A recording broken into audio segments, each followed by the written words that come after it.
Tangerine, thank you for a $2. Kid Dizzy stars in a Disney Channel sports movie.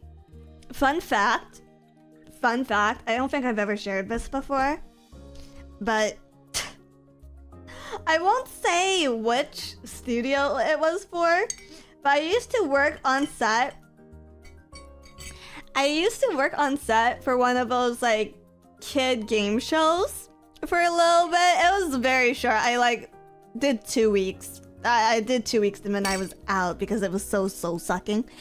But yeah, it's like a very miserable filming experience from my memory. Like, number one, finding children to fill the audience was always difficult. So we actually reached out to like a local school, and a lot of the kids, I'm using quotation mark here, kids that would fill in for the audience were just undergrown teenagers, like malnourished teenagers.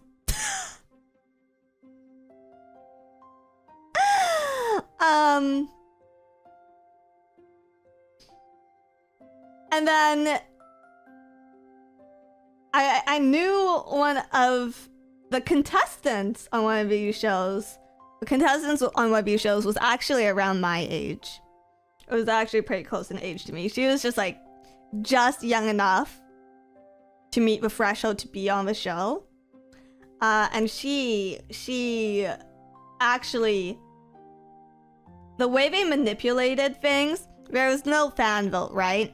But the reason that she didn't continue further on with the show is literally because executives took a look at her and went, yeah, you look too old to win. And it was really unfortunate because she's like a phenomenal talent, and like why? Okay, so did you just cast her for because you had no other options? Like, what happened here if you were just gonna fail her based on the way that she looked? It was really unfortunate. But casting aside, you'd be there for like 8 hours or something, and there were like snacks on sets, but it was like granola, and maybe a bag of Welch's gummy candy. And so the rest of the time you're just starving, unless you came with your parent who happened to pack a meal.